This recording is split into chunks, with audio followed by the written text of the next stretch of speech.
Hi மக்களே வணக்கம். Big Boss season 9 எல்லோரும் நம்ம சேனலை சப்ஸ்கிரைப் பண்ணிவிட்டு உங்கள் ஆதரவு தெரிவிச்சிங்க. இப்போ பார்த்தீங்கன்னா பிக் பாஸ் லைவ் பார்த்துட்ருக்கோம். ஸோ இப்போ பார்த்தீங்கன்னா சாண்ட்ரா நார்மலாக ஆகிட்டாங்கன்னு சொல்கிறாங்க. ஸோ இங்கே பார்த்தீங்கன்னா விக்ரம், சபரி, கமருதீன், பார்வதி இவங்க எல்லோரும் பயங்கரமாக கத்தின்னு சண்டை போட்டுன்னுக்குறாங்க. இதில் என்ன எல்லாருமே வந்து தப்பானவங்க தான். இது எல்லாருமே வந்து நம்ம நியாய தர்மம் பேசிட்டு, அதுவும் இந்த விக்ரம்லாம் இருக்காம அப்படி பண்ணுறான். நேற்று போட்டு அமுக்கும் போது என்ன பண்ணான்னு தெரில. நேற்று அவன் பண்ணது தப்பு, இவங்க பண்ணது தப்பு தான், எல்லோரும் பண்ணது தப்பு தான். அப்போ வந்து ஒரு ஆளை போட்டு 7 பேர் அமுக்கும் போது எப்படி கஷ்டமாக இருந்திருக்கும். இன்றைக்கி ஒருத்தர் 2 பேர் சேர்ந்து ஒருத்தர் தள்ளி விட்டாங்க. இதுக்கு நீங்கள் பரிதாபப்படுறீங்க. நேற்று அந்த பிளான் போடும்போது அப்போ நீங்கள் வந்து உங்களுடைய மனசு எப்படி இருந்தது விக்ரம்?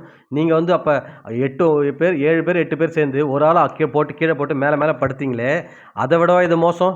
அப்போ இது வந்து தப்பு தான். நான் வந்து இதை நியாயப்படுத்தலை. இவங்க 2 பேரும் பண்ண தப்பு. கமருதீன், பார்வதி பண்ண பெரிய தப்பு தான். பட் அப்போ நீங்கள் பண்ணது அதுக்கு கொஞ்சம் கூட நீ வருத்தப்படலையே.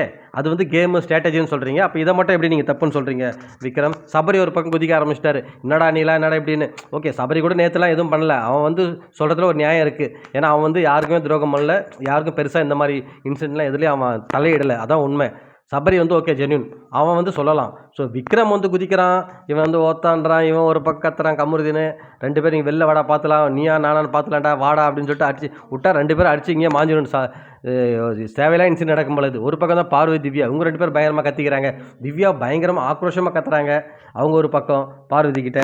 ஸோ என்ன நடக்க போகுதுன்னு தெரில மக்களே. இது முடிஞ்ச உடனே தான் தெரியும். அவங்க வந்த உடனே தான், இந்த டாஸ்க் முடிஞ்ச உடனே தான் இவங்களுடைய ரியல் ஃபேஸ் என்னன்னு தெரிய வரும். எப்படி இப்படியே சண்டை போட்டே இருப்பாங்களா, இல்லை நாளைக்கு வந்து என்ன நடக்குன்னு தெரில. விஜய் சேதுபதி எப்படி சொல்ல அடுத்த அப்டேட் உங்களுக்கு கொஞ்சம் நேரத்தில் அப்டேட் பண்ணுற மக்களே அடுத்த வீடியோவில்.